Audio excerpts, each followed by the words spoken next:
So hey everyone, happy Friday, unofficially. We're going to get this thing officially going in just a couple minutes. As I've always bemoaned before, I'm very sort of type A with some of this content stuff where I'm just like, all right, let's get right to the point.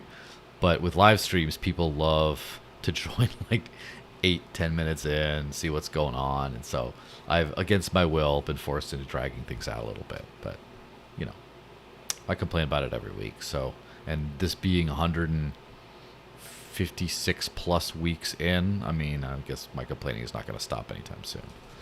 But anyway, how have you been lately, Matt? I've been good.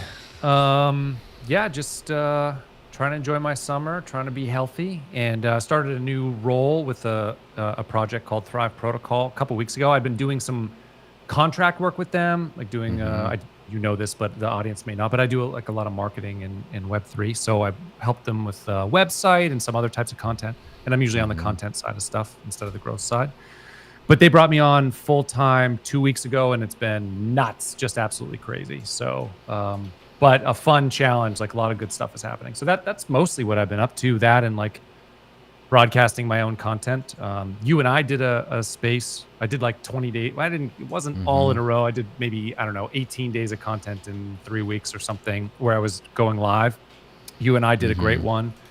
That was a lot of fun on sort of like where crypto is now. And, if it's lived up to its potential, we both say no, but we're both optimistic that it will, or we hope that it will. Yeah, it's the whole, well, yes, but actually no. Yes and no.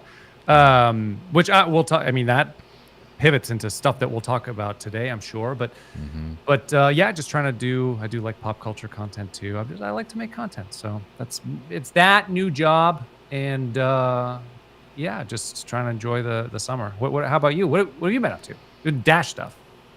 Yeah, a million things. I've been doing my show / other random things since the end of 2019, I guess, like December, maybe January 2020 kind of era.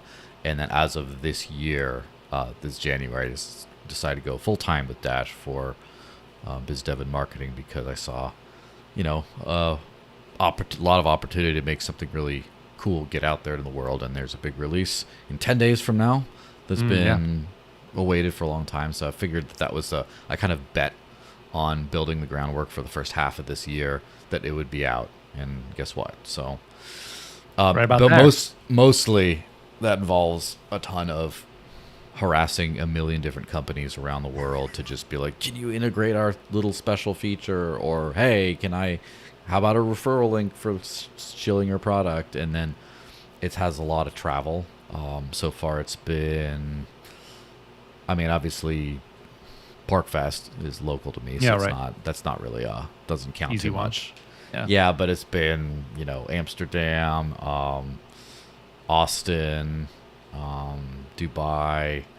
What you were you went to Dubai? Yeah, That's a lot of travel. Terrible. Well, it's more coming up. It's obviously Nashville pretty soon. Yeah, right. Vegas, unfortunately, in the middle of August. I love Vegas, though. But not in the middle of August. Not in the middle of August. No. In Croatia in September. And then, wow. it's just, I've lost track of how many of these things. But, travel's fun as long as it's like every 6 weeks. Yeah. More than that, it becomes like I don't live in my house anymore. I kind of feel like, the suitcase stays packed kind of thing. And that's a weird feeling. So every 6 weeks, maybe famous last words, maybe next year, I'm going to be like, I hate this. But for the most part, I think if I went on like a under week long trip every 6 weeks for work, I think I'd be fine. As long as I got to go to cool places and meet all my internet friends and, all that kind of stuff. Yeah, that's the fun part, is just seeing the people that you talk to online all the time, and just doing the networking and hanging out. Like, that's all fun. I definitely did a lot of that in 2017 and 18 and just kind of got a little bit tired of it. So I don't do much travel at all anymore, unless we go check out different places more, closer. But I don't travel that much anymore. I just, get to a point, Joel. Yes. Well, also, you've been around here for a long time, right? Yeah, you've been around, the best part in the world. And I've I made a post yesterday about the granite advantage, which Yeah. is, or the granite privilege, which is wherever when anyone anywhere else in the world says where they're from, you get to say I'm sorry. I'm sorry. It's like it just since I used to be addicted to travel when I was living elsewhere, but Yeah. since I've been in the Great Free State, now every passing year makes me less impressed by everywhere else I visit. Even if I'm still excited to go, I'm more excited to get back at the end of the day. So That makes sense. Well, I haven't been in New Hampshire in a while. We nice. sold our house in 2022 Oh because wow. we were going to travel. We're going to Airstream around and travel, Mm-hmm. and the Airstream was put on hold for basically a year. So we were like in Airbnbs for a while, Mm-hmm. and they kept pushing us out on the Airstream. So we decided to let that go. And we're in Florida now, but Mm-hmm. we're still looking around. We're still traveling. I'm not sure where our next hop will be. But we've been here for about like a year and a half. We'll go somewhere else for a while and Nice. just kind of check things out. Got a little Yeah. stir crazy in COVID, I gotta say.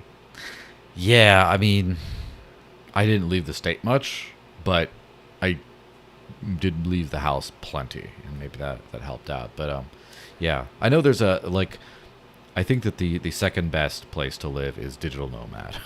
It's just Yeah. wherever the hell you want, as long as you don't like need a house and don't care if you could chop your own wood and all that kind of stuff.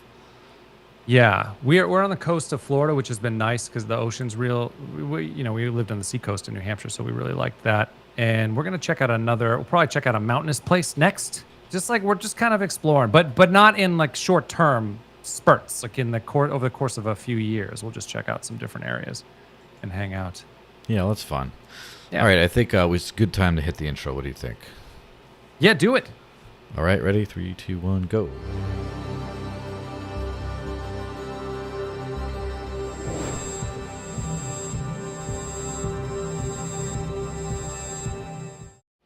So, hello everyone, and happy Friday to everyone.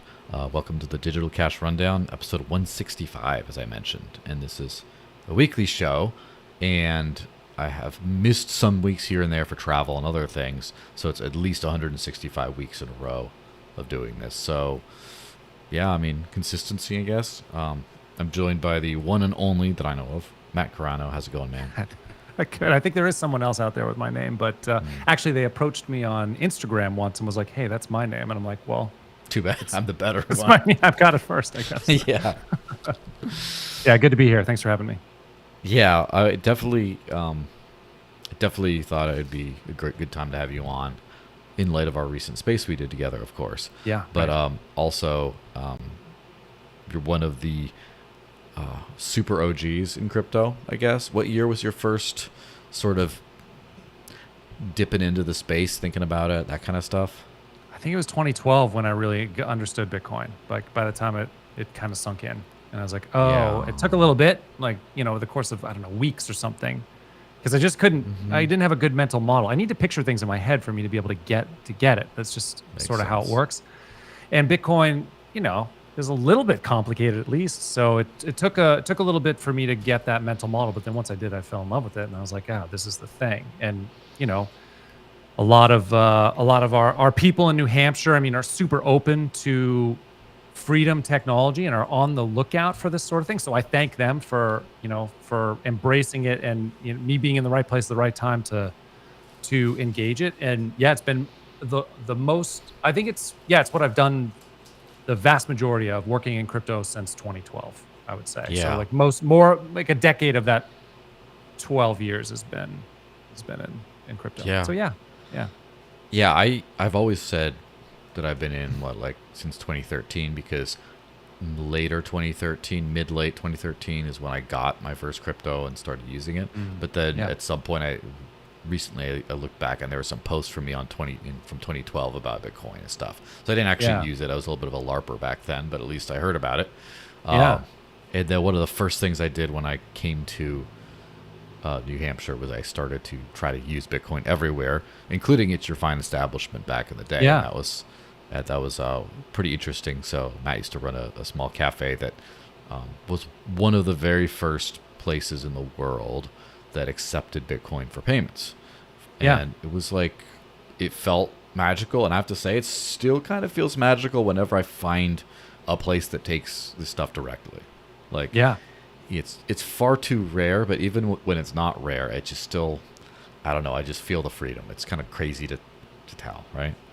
Yeah, we got supported by people all over the state would come just because we accept crypto. So they would journey out because we were on the seacoast. Newmarket, New Hampshire is where we were, pretty close to the coast. And yeah, we'd have people from all over New Hampshire who would come down and just visit because they get to use their Bitcoin there. It was pretty awesome. There were a few. I mean, there's some places right around that time. I think there was maybe a couple places or a place or two in Manchester, and I think maybe a place or two in Keene or something. But it was definitely novel. Like it, and it was so fumbly too. We were like, how do we, we were just okay, we'll show you the QR. And, it was a little bit of a production to make it work just because you didn't want to screw it up. Of course. But we all got through it together. And yeah, it was a lot of fun. It definitely was, and it still is. And the state, and this is like an hour-long rant that I'll spare everyone for today, but the state of things is still not where I'd like it, where there's a French cafe in Portsmouth that still takes it. And because of all the infra has been so just not there. Last time, it was a couple Saturdays ago, I paid and he took it like right into his Coinbase wallet on some iPad. I'm just like, is this still the best we can do? Like, and it's not, but it's still the best we have done for the most part. And so I think what's the really frustrating part is there's 8 million real solutions I could recommend like right now, but there's always this like one little missing thing, like, well, not available in your country, or oh well, this thing, right. This, or like, there's so many little things.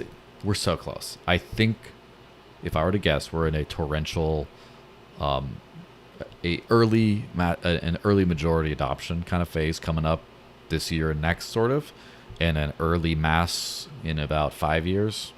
That's my prediction. So what do you think precipitates that, though? Like, what do you think would drive that adoption, say, right now? So say within the next... I would expect most likely the bull market lasts for another year, maybe even 18 months. We'll see what happens with the ETF and stuff. But like, okay, so we're in a bull market. Let's just say that, even though things are sideways, whatever. What would drive adoption like right now? Because I'm not seeing like a lot of it. The narrative is kind of the Trump thing and sort of the more politicians embracing Bitcoin. But is that narrative enough to get people to start using it? And I think it's also a little bit, this is a long question, but I'll let you answer. But no, that's fine. But like if Trump does win and he is pro crypto, which we'll see how that works. Is that going to be enough to drive adoption, or is it just like companies will feel safer to start doing more onboarding stuff? What I don't know. These are the things I'm thinking about. I think the last question is the more important one, I think. And I think that's where it comes from. Where you have, like, the president of the U.S. is headlining the Bitcoin conference, which we'll get to that in just very briefly. but to wrap up the kind of big thought, I think it's a compounding of, it's in everyone's top of mind awareness. It's okay. It's not scary. It's not illegal. It's not all this stuff that all the previous administrations kind of made it feel. Yeah. And then there's a bunch of money coming in, and all those things together is just the push that will, in my opinion, get the builders who've been here all along to put the last little finishing touches on the products for end users, and they'll embolden them and capitalize them to push it out and get people to actually use this stuff. So that's how I would kind of characterize, the near future. But if they're say they're all onboarded onto, centralized exchanges and custodial wallets and stuff, what will make, because I think that's probably what, BlackRock's in, and Fidelity's in, and a lot of huge players are in, and they'll and Coinbase, of course, is a huge player. I don't put them in the same realm though, because I still, almost, though. I know, but I still kind of like I know what it's like. They had to do what they had to do, and whatever. It's been super helpful as an on rail, but if people are going to be on wallets that they don't have custody for, and using these big exchanges, what's going to make them go the decentralized route and to self-custody their own coins? It's what's going to make that jump happen. I'm worried that people are going to go in the centralized route, and then they're just going to use it as a store of value, and just like they would a stock, and then it's not going to solve the problems that we need. It's not going to get the adoption to solve the problems we need it to solve. Yeah, I would say the decentralized thing is going to really help uh, allow people to do stuff they want to do easier than the KYC stuff. KYC is a scourge of the earth. It fucking sucks. It's terrible. Right? Yeah. And if people can just plug in their MetaMask or whatever and start doing a thing, they'll really enjoy that much more. They're like, hey, I want to do this online poker thing, or I want to with these insane gains over at this thing, or this weird coin not available in your area, and then you just VPN, they can do things that they can't do. I think that'll drive a lot of people towards those things. And also the BlackRock, etc. type of stuff sort of softens the blow for the rest of the people who come at it for a non-custodial way, where it's not like that the ETFs are going to onboard. They will onboard people, of course, but it's not like people will be. It just, it's now I've seen it there, and you talk to, hey, do you want to go start using crypto? And you explain it like, oh yeah, that's something legit now, and then they'll be receptive to something like that. Just so I have to say, on my own personal life, because being in the trenches for this whole time, there is something really cool about like Venmo and Cash App and stuff having crypto support, just because now I know if I want to buy something off Craigslist or something, an option for me as a person that doesn't use banks, that just has crypto, is, hey, do you have Cash App? I have tested payments to Cash App, a friend's Cash App, and it goes through from real crypto to whatever.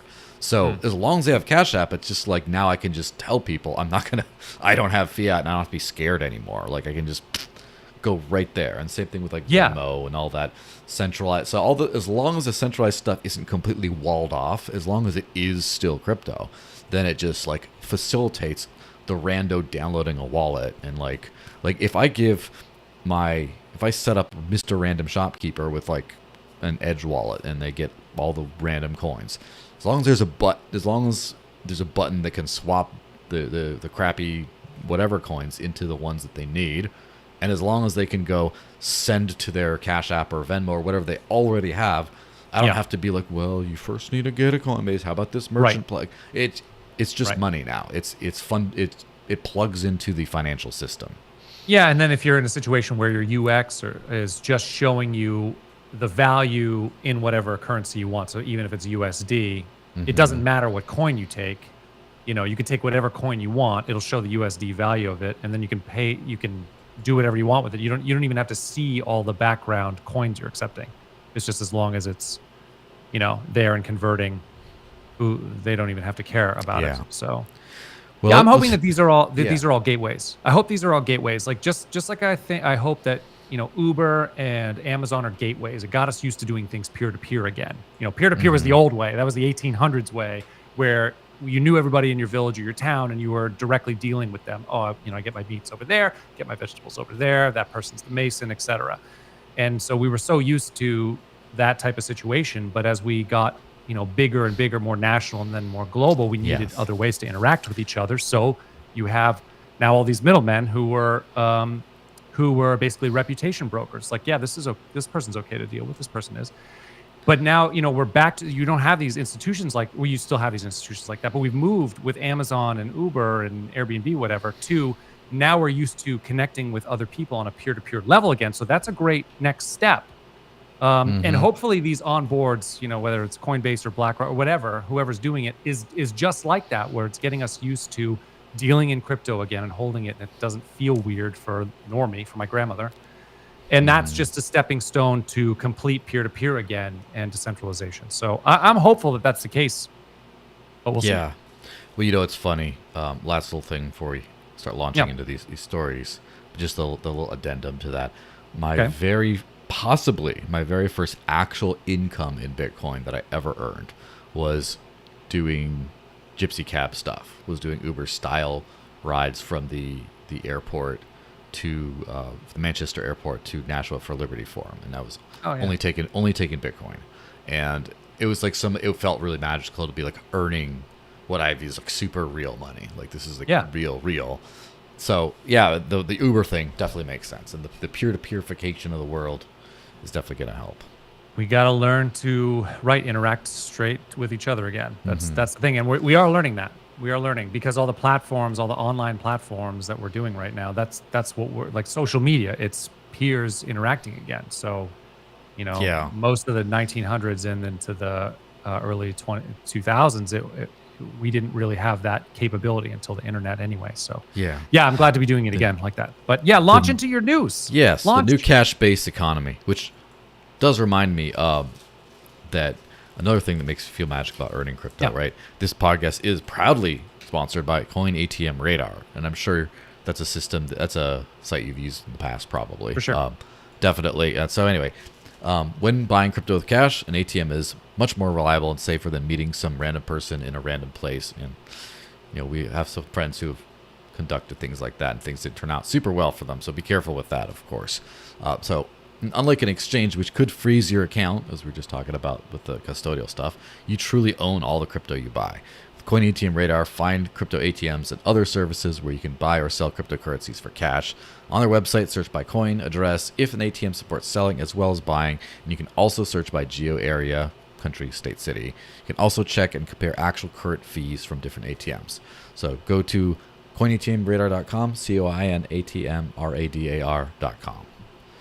Fantastic. And they randomly reach out to me on Twitter a few months ago, 6-8 months ago, something like that. And we're like, look, we like all the stuff you've been posting. We're going to sponsor a bigger podcaster, but we like what you say, so we'll give it to you instead. I'm like, Nice. thanks.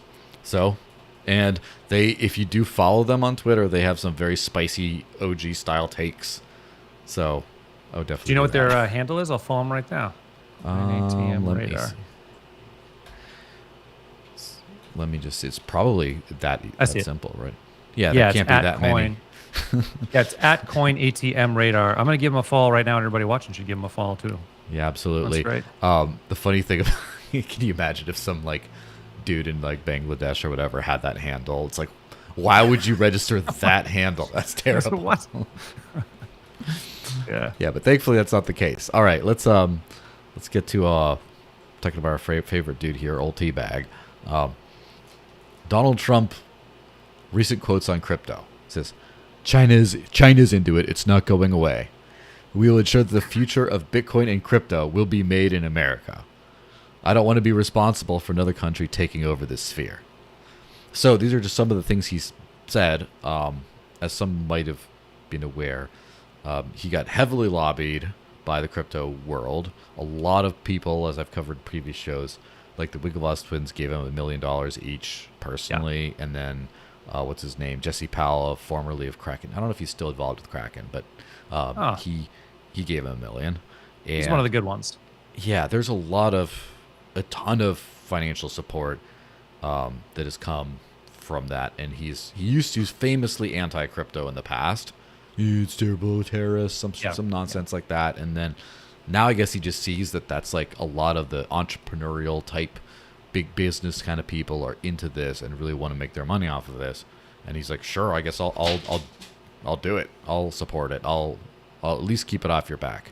So, what's your initial hot take on that whole thing? I actually did a video about this, I don't know, about 6 weeks ago. I don't think Trump is the crypto savior in any way. I don't even know that he probably doesn't even understand the technology. Or at least he's not said anything so far that I've seen that makes me think that he understands the technology.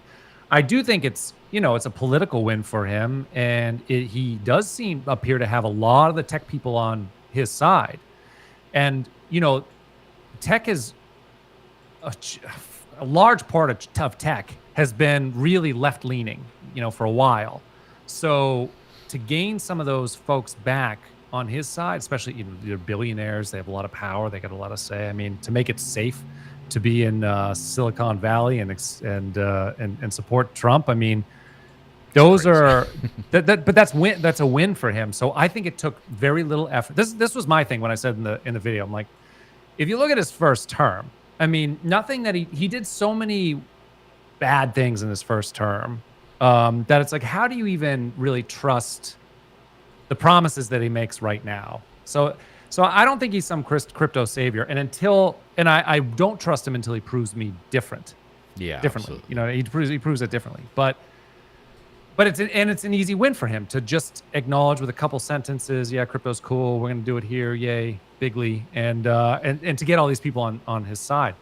Um, so I'm very lukewarm about it. I don't know that much is going to change. The administrative state does not want it. They want to see CBCD. Wait, a C CBDC, central bits. Thank you. I such a don't know big why I digital got currency.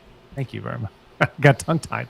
That's what they want. But I think it's an easy thing. It's an easy win for him to say. And I'm skeptical. And just like with the him saying it was it Liberty, whatever it was, where he said that on day one he'd free Ross Ulbricht. Like, I mean, I want that to be true, Yeah, that but one I I'm don't. much more skeptical on. Well, see, crypto, he can just stay out of it. He can just not Well, do anything. that's He can exactly just signal it. it's okay, and like, so it's easy for him to say, "Oh, the damn regulators won't let this happen. The SEC won't let it happen. Those bad guys over the SEC," and he won't do anything. I mean, and he won't look bad. Yeah, so as Shibtoshi Nakamoto, i.e. the Dogecoin founder, pointed out, he says, I just saw part of it where he said, I'll keep Elizabeth Warren away from your Bitcoin. And that's kind of the essence of what this is. Yeah. The promise, here's the thing, the promise is not to, he's talking all those kinds of crazy things, like, I'm going to put a Bitcoin reserve for the government, all Right. this other, okay, crap, who cares? It's anything. I think first of all, the reason people have thrown money at him for this and not just said, oh, I like what he says, I'm going to vote for him. The reason why people invested in him is because they're kind of, I grew up in a developing country where I watched my parents pay bribes. I know what I see it, you know? You don't pay Right. a bribe. The common man doesn't pay a bribe to have positions of influence. They pay a bribe to be left alone. And Yep. so I definitely get the sense of like, listen, crypto's done great on its own. This last year, there's especially, but a little bit before then, there's been an extremely aggressive and hostile move by the government, by True. the various things against that. And the overwhelming sentiment seems to be, no, let's just stop that. And that's all we really need to do. Of course, there's people getting ahead of themselves. Oh, strategic reserves are backed by this. We're going to back the dollar by whatever. Yeah. Getting ahead of yourself. I think that's the people throwing buckets of money at him are not the people thinking about strategic, all this kind of hype nonsense. I think the people throwing money at him are like, look, I'm prepaying taxes and lawsuit money. I'm Right. paying it here, and is enough and in quantities enough to where this guy is going to make sure he kind of just doesn't do anything too crazy, kind of stays out of our way. We don't need his support. We just don't want his animosity, and then the rest is to take care of itself. I come from the camp that I think you're right, but I come from the camp that I would rather pay for results. So I would rather say, listen, President Trump, we'll bribe you, but we'll bribe you after you go and you heal Yeah. those folks at the SEC so that they stop barking and biting at us. Like, I'd rather do it that way, but that's not how it works in the political realm. You got to bribe them first and hope Yeah. that they follow through with it. But Of I don't course, know. because it's not like, and whatever else people might say about the dude, he doesn't really want much more money personally. Like he has a lifestyle once, he's getting old, all that stuff. He just wanted to win, be president. Want to win. And so he doesn't have power right now. He hasn't won. So people are prepaying it's like an investment, right? If you are my seed investors of this run, then you get some of the returns when I get in there. And so Contract on it though. yeah, there's no contract, unfortunately. But then, do you think Hillary Clinton has a contract to be paid $100,000 every time she goes and speaks now? Like, no. But we know how this works. There's consequences even outside of the law. This again, the beauty of anarchy in motion, right? Who's enforcing Hillary Clinton's contracts for those speeches? No one is. But if they don't pay her for that, then they don't get that influence and favors from future politicians. Is how it works. Yeah, right. The reputation Yeah, right. systems, right? Which Yeah. they got a little dark, but It's dark. the funny I mean, I hope it. I think the climate has been so bad that I almost think any other climate would be better. So, I mean, maybe just that will do the trick. I don't know. I mean, it seems to. A lot of people, I think a Trump presidency makes a lot of people in tech feel more comfortable. And so, Absolutely. well, yeah, so maybe some sort of tech renaissance happens. I don't know. It has been dark. The whole COVID thing in the last 4 years has just been really, really kind of dark Been anyway. really So, weird. And one thing I think, whatever you will say about Mr. Trump there is, I don't know if honest is the right word. Probably not, because he says so many things that aren't true. yeah, But transparent is very true. He does not hide his feelings and thoughts very much. It just goes right out there. no, no. And so, He, so he has no yeah. filter. And the good thing about, you can kind of read between the lines to see what he's actually saying. And some of these things, like when he talks about, I want it built, I want it made in America kind of thing. What the real thing is getting at is like, dude, I don't give a crap about this stuff at all. However, there's a lot of money in this, and if every business is going to Dubai, they're all going to El Salvador, they're all leading to the next one, right? But they're all going to all these other places because Yeah. America's too hostile. That is a problem for the U.S. And just like China, they're making everything. We need to make things here. It kind of goes back to that nativist thing where he's understands the value to a certain extent of everything shiny and cool being kind of made in America or able to be made in America, so you're not driving businesses offshore.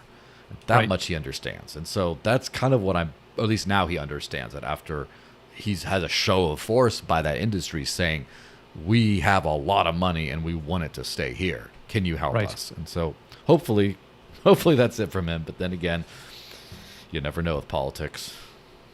No, you don't. I mean, there's been worse, but that's the thing. I don't just going by the history of his first term. I mean, it wasn't like he had a shot. He had a shot to, to weed out all the bad actors. But he instead put bad actors in his cabinet. Like he had a huge ability to save a bunch of lives during COVID, and instead he installed Fauci and then patted him on the back, gave him a medal. I mean, Fauci being installed there and letting him run the response to COVID Run them. probably killed hundreds of thousands of Americans. Like that.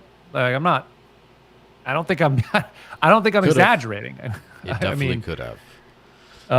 so yeah, I think so. I mean, you just think about the bad, just well, I mean, like mandates and aside or closing stuff down, which had a huge impact on health. People didn't get screenings, or people had to put off other life-saving therapies or surgeries like that. You can see all-cause mortality went way up.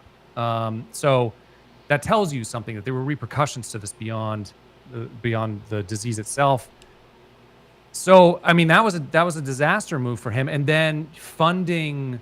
I mean, people say that he didn't start new wars, but he definitely, like, he gave Ukraine weapons. He gave, and now that's one of the biggest disasters in the world right now. It breaks my heart. And then he also, he supported Saudi Arabia and their terror against Yemen, and like that's another terrible disaster in this world. So he had a lot of opportunities.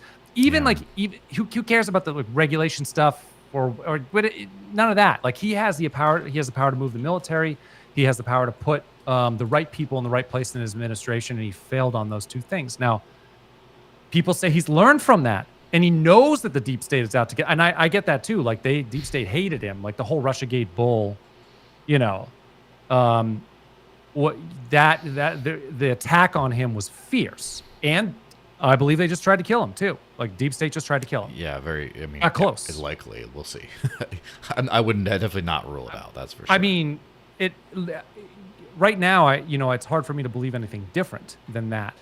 So just because I know how bad the government lies to us, but so hope people say he's changed and he knows what he needs to do now, and he's going to root out those bad actors. And I hope that that's the case. But going by history, I don't really have I don't have a lot of faith in it. Hopefully, we'll be pleasantly surprised. Yeah, I mean, I don't have faith, as I said. It just things won't be as bad, but then we'll see.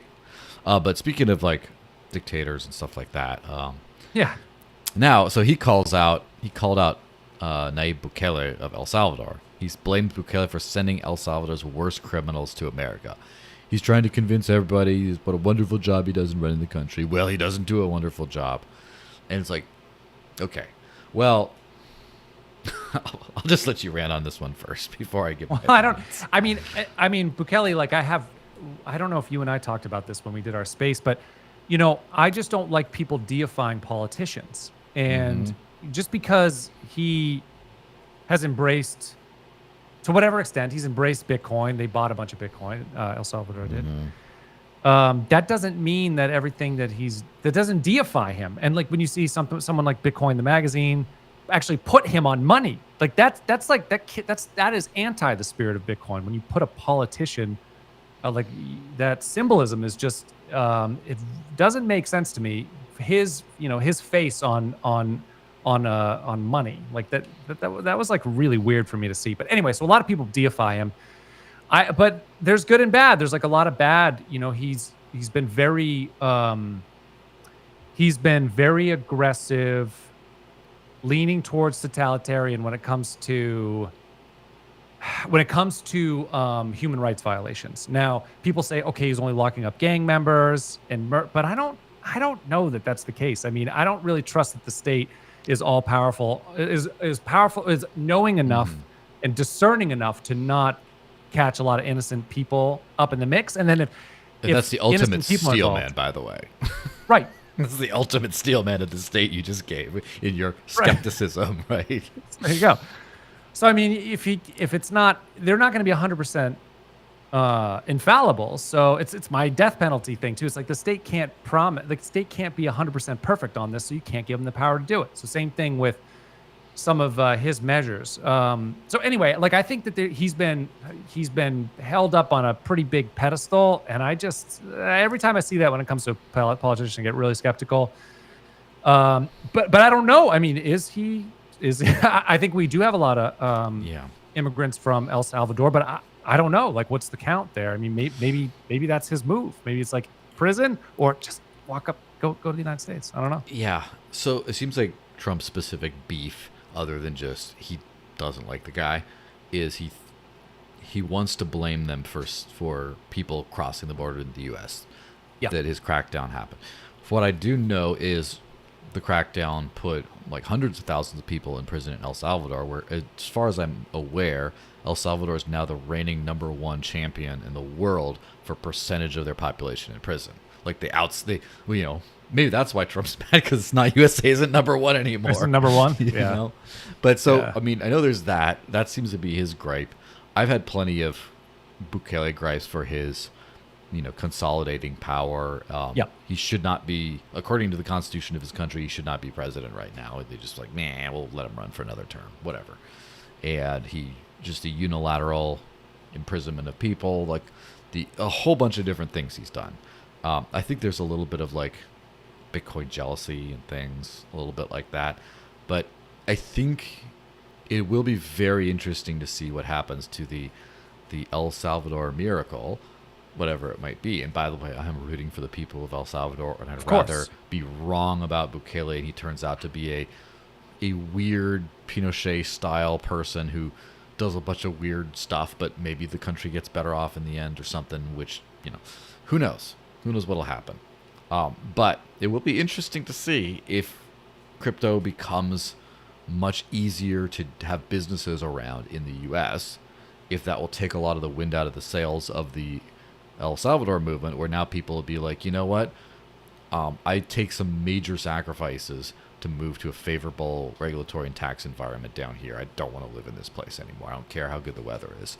And they're like, I'll just go back to the U.S. now. It's safe. And so then maybe, oh no, come back. Bitcoin miracle's over. I don't know. Who knows? What do you think? Yeah, I think it would change the narrative for sure if suddenly the United States becomes, the most or one of the easiest jurisdictions to be in to be in crypto. It would definitely change the narrative. I mean, I think probably being in Switzerland might be the best place right now to be. All in all, because you don't have some of the baggage of the consolidation of power of Bukele and El Salvador. So maybe that, so I think I think it might change if it changes the narrative, and then companies can be here. Like I know a lot of people who have moved out of the country because they run a crypto company and they don't want to go, they don't want to get torn apart, like for just working with technology. So yeah, I think it would, and you would stop the migration. I do know of some crypto people who have moved to El Salvador for this reason too. I think you kind of Mm, stop that.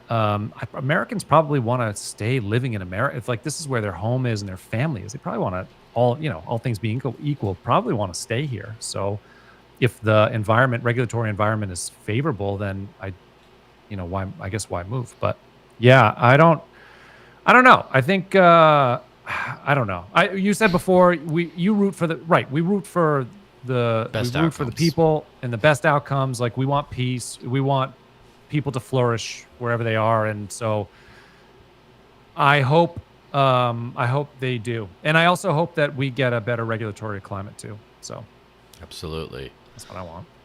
Yeah, for sure. Now the whole politicization of this whole thing was kind of interesting. One thing, it's been interesting to see these like crypto figures come out and be like, oh, Trump and but not just for crypto reasons, but start to become more active Very active. outside of the crypto part of this political cycle. And one thing that kind of took me by surprise was Mr. Two-Bit Idiot over here. Again, this is his handle. It's his Ryan, handle, guys. Come on. yes. Ryan Selkis, who Right. now formerly the Masari guy. Yeah. And did you see any of his crazy meltdown stuff? Yeah, I clipped some of his posts because I don't follow him on Twitter. I think I followed him a while ago, but I don't know that he was the right vibe for me. So I wasn't Yeah. following. I haven't paid attention to him in a while. But yeah, I went through some of his posts. He definitely went. I mean, he calls himself a libertarian. Well, first of all, he calls himself a nationalist libertarian, like Dave Smith and Vivek. And it's like, I well, don't think that's either not of those that's not would like Dave. him. Like, that's not what Dave considers himself as, but I listened to quite a bit of his content, so I don't think he's saying the right things. And I'm like, a libertarian doesn't think some of these things. Like, I don't, anybody who's really a libertarian, I don't think is a passionate supporter. Passionate in this way. He said, what did he say? Anyone that votes against Trump at this point can die in a beep fire. Literal war. That's what he said. Literal war. I was like, I don't really know a lot of libertarians who have that rhetoric. Yeah, You have to vote for this particular which is politician. it's insane. It's not just this guy is like the head of a major company, was. Yeah. And I've seen his posts and he just seemed pretty, measured always, and just not very, he didn't seem like when that Destiny fellow that leftist streamers went crazy, started, that's not outside of the Destiny wheelhouse. That's kind of like, oh yeah, okay. Yeah, fine. Yeah, crazy dude. But then this fellow, like when the shot heard around the world, clipped old Teabag in the ear, this guy went nuts. Like what I would call unhinged. Where, and I'm not saying like his viewpoint, I do think his viewpoints are unhinged, but it's not so much that he had now we're finding out what this guy thinks. He went out on this like massive Twitter rampage that caused himself to basically get fired. And it's like at that level, you should have more self-control unless you get unhinged by something. And so, and he says, CDS works both ways, my friend. yes, it does. Apparently, he said, he's like, a leader's first responsibility is to his team. This is the first week in 6.5 years where my politics and rhetoric put the team in harm's way. Not your politics, sir, your rhetoric. Okay. As such, I've decided to step away from CEO, blah, blah, blah. And some of this wild stuff, like he talked to what's his name, there's this random ETH maxi, I don't really know who he is, but he's on Twitter, Adriano Feria, and Yeah, I saw he what he was said. going back and forth, and I put back some of these things he said. He just says, Ryan Sulkus was asking him, are you a citizen or just a green card holder? He says, I've been a green card holder for more than a decade, and I'm about to initiate the process of becoming a citizen. What practical difference does it make? And he says, I hope we send you back. That's why I was Right. asking. Sorry. It's just like, and this guy, as far as I know, I don't think this Adriano Feria guy is like a big lefty either. I just don't think He just was like going after everyone, be like, everyone gets deported. You know? And like, wow, this guy. Yeah, it Cool, definitely cool wasn't. It definitely was like. So here's another one that he said that we must excise the metastatic cancer and evil of the left. So whenever you have like very collectivist rhetoric there, it's like, well, okay, so we'll just continue. We must excise the metastatic cancer and evil of the left by force if necessary. Okay, so he says that, and then he follows it up. Physically removed, so to speak. This is why the Second Amendment was and is so important. But then he says, do not initiate violence, but if it's brought to your door, finish with violence. But that's not the first part of this paragraph is him saying we have to, excise it by force if necessary.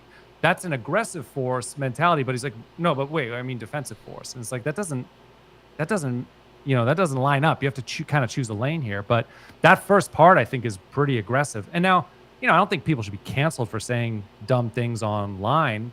And hopefully, if he thought about it a little bit more, he would, I don't know, come to a different conclusion, or that the aggressive force isn't right, no matter who you target. Like, we need to defend ourselves. That's a legitimate use of force. And if he's a libertarian, he would know that. Like, he would know that philosophically. It would touch his core, like it does mine, like it does yours. But yeah, I mean, so I don't think anybody should be canceled for that. But it was not the type of rhetoric that keeps you as head of a, I don't know how big. Sorry, is if it's like a $1 billion company, but it's a big company. I mean, Yeah. It's not the kind of rhetoric that keeps you in place. So yeah, I found it weird. I think there are a lot of there are more Trump evangelists than there were last time, and it's in a weird spot because it's this tech and crypto thing. And part of it, and I don't want to I don't want to dump on the former president too much either, because I do think it was incredibly brave what he did. I mean, someone tried to kill him. Yeah, from And a personal almost- standpoint as an individual, and also a massive amount of respect as a performer.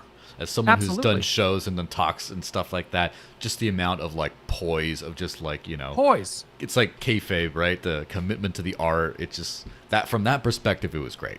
But, Whatever. I mean, someone takes a shot at me and hits my ear, I'm gonna be a 2 bit- inches I'm from gonna be a ending bitch my about life. it, sorry. I don't know that I'm getting up. I don't know that I'm getting up and saying fight. Like, I mean, that takes a tremendous amount of poise. Right. Exactly. Poise and Commitment and to courage. the game, at least. Let's strawman him and say commitment to the game. At least I don't know. I call it courage. I think because you react like you are. I at that- think at so that point. too. Yeah. But again, I'm trying to even if you I hate know. the guy, you have to respect his commitment to the game. Absolutely. Right? You got it. Yeah. I mean, that was I don't want anybody to get murdered. So Yeah, of that course. was shocking for everybody to see. And no matter what you feel about him, I just couldn't help feeling like, wow, that showed a lot of courage, and good for him. I mean, we need to see more courageous acts now, It and tapped for him into, to do it was amazing. It tapped into the monkey brain for sure, because Yeah. this is the leader, and he is being attacked, and he is showing valiance in battle, literally in battle, as bullets are flying around him, going whoa. And now people are just like, "This is it. I'm gonna go start shooting some mofo's." Like that's what happened with this Brian Selkis fellow. Is it triggered his brain where he's just like, time to go, like it's time to mobilize against the enemy. And so I do give him some slack. I do cut him some slack for The emotional getting response. caught up into that moment. But at the Yeah. same time, it shows he's not a leader. It shows he's a peasant. Like he's one of the troops.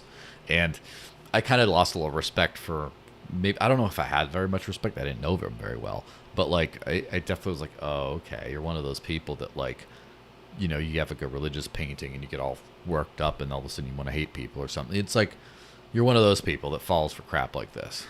Well, I just don't understand. I for a long time haven't felt like a politician can fix the problem. You know what I mean? Like Yeah. Right. So to get all wrapped up in politics, especially at the federal level, which for someone like him and his company and the position he's in, the feds have more to do with him than they do with me. Like I live a much quieter life.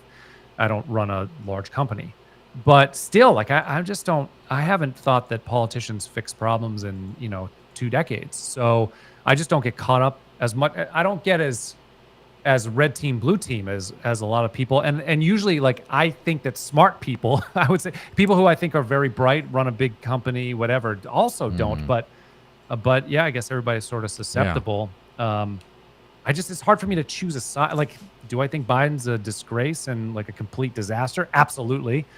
Do I think that Trump might be better, but his first term wasn't that great. So I don't know. It's Mm, just kind of one of those things. It's it's not. I don't have a ultimately strong up to opinion. us. Yeah. Well, lightning round. Let me know Oh, how close. Let me know how close you are to like your hard stop as we okay. power through this kind of stuff. Just let Okay, me know sounds when you good. got like 3 minutes. You gotta go. Anyway, um, CrowdStrike. Speaking of collective things, how one bad CrowdStrike update crashed the world's computers. This is one of those Crazy. fun things for me because it's not fun, but because I just sort of like go to.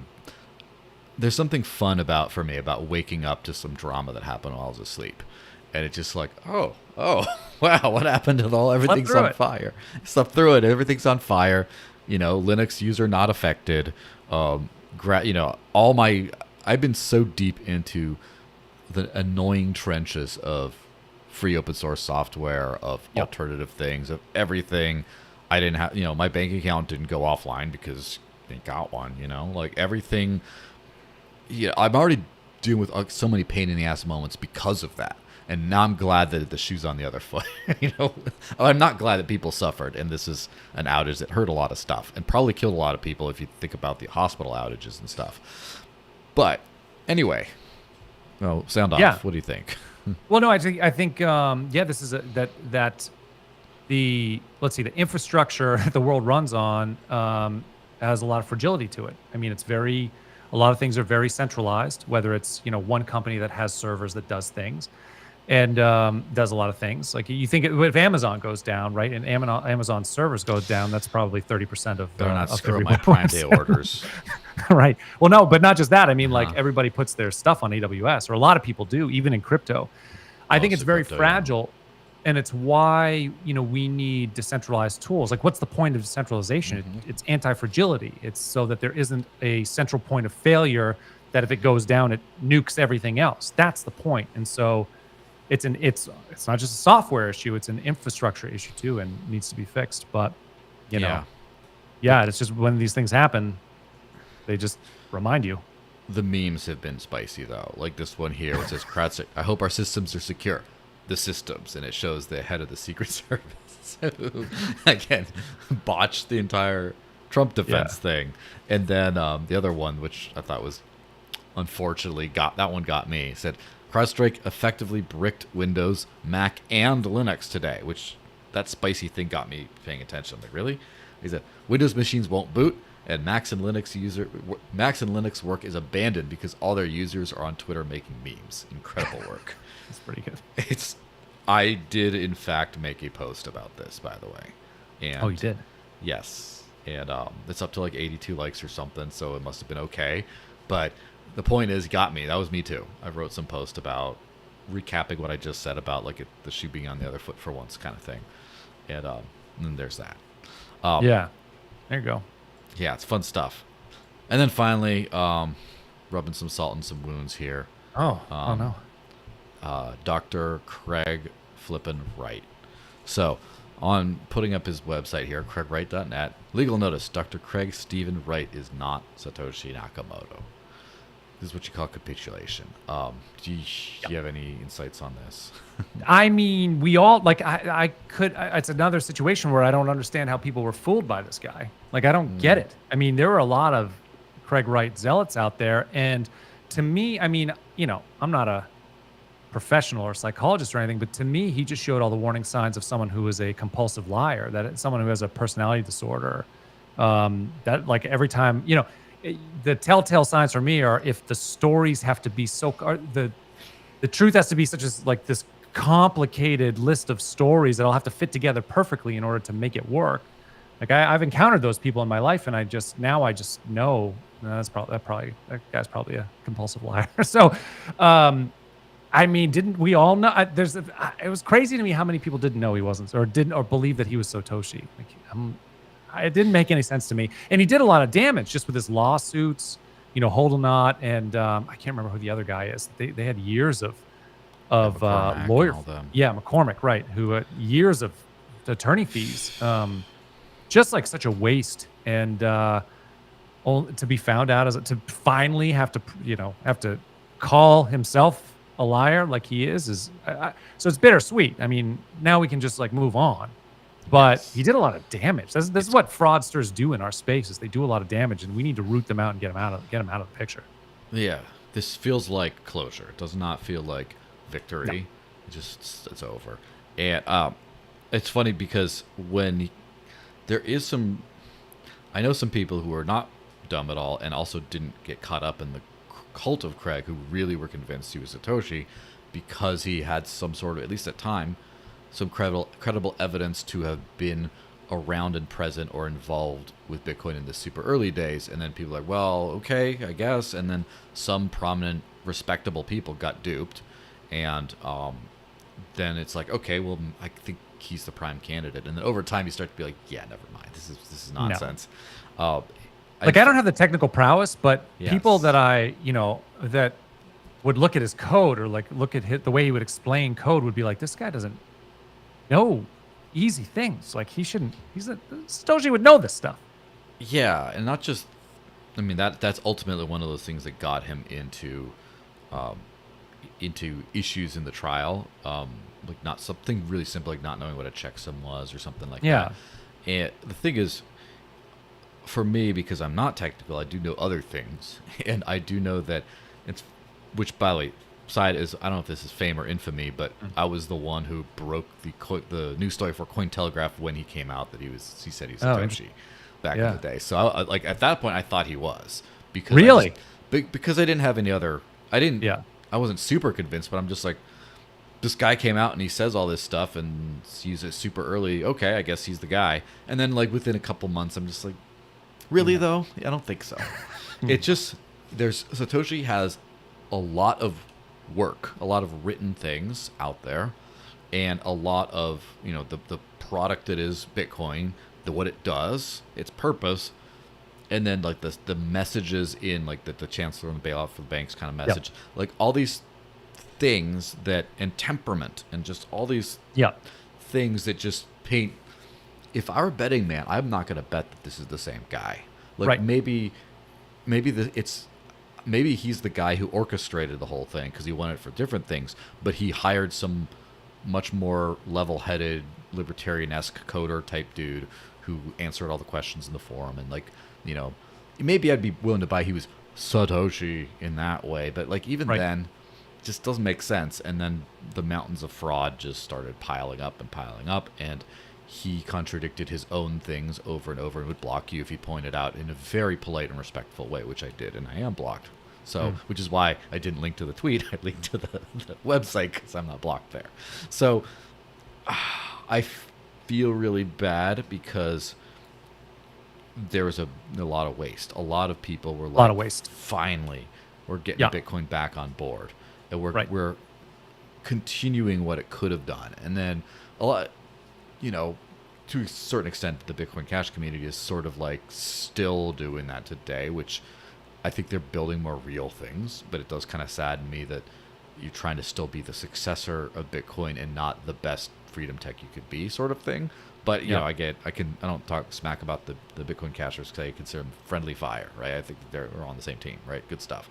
But so all these Bitcoin SV people, I've heard the frustrations. I have friends in that community. I've heard frustrations over the years. Why won't Craig just shut up so we can build?